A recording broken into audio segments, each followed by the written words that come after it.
Je t'emmène tester le métier de monteur et dépanneur de grue à tour chez Potin, groupe Manitowok, avec Nourdine et Roman. Monteur et dépanneur de grue à tour, c'est monter la grue à tour, la mettre en action et la dépanner en cas de souci. Monteur et dépanneur de grue à tour, c'est un casse-cou qui n'a peur de rien et qui prend tous les risques. Non, c'est faux. Il faut absolument respecter les protocoles, il y a beaucoup de règles de sécurité pour ça.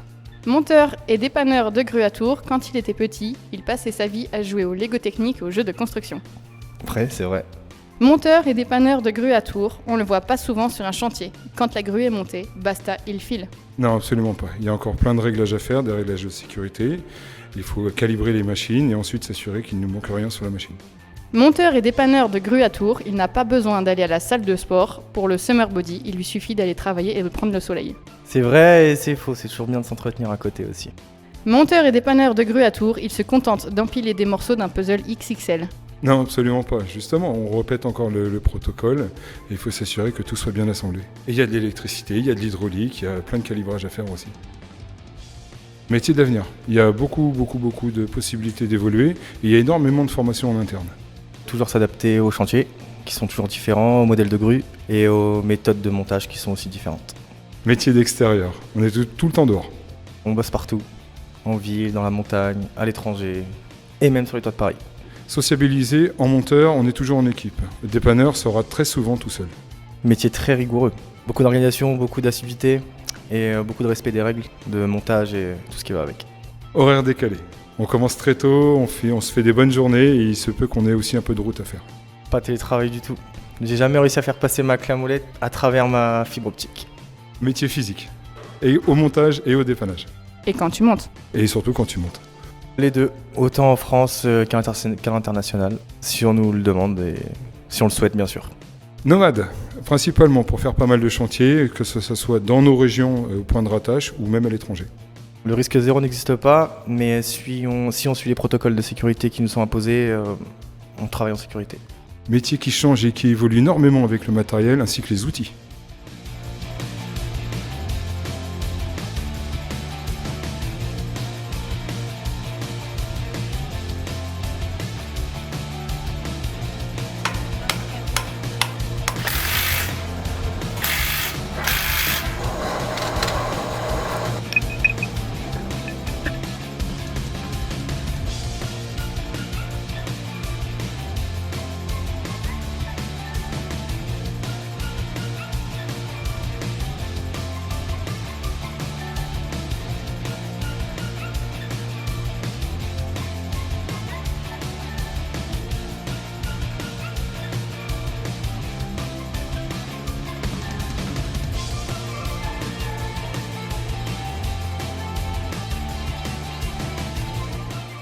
Je n'ai aucune routine, c'est toujours des nouvelles missions.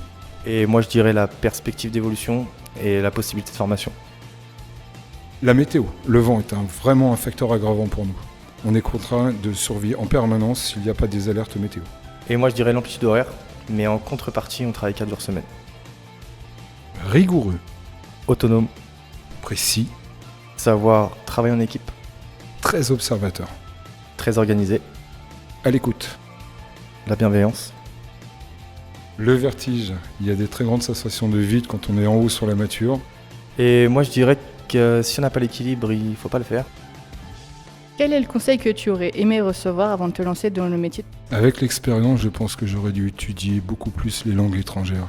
J'aurais aimé savoir que ce métier aurait pu se pratiquer plus tôt pour pouvoir intégrer le métier plus rapidement et pouvoir évoluer plus rapidement également.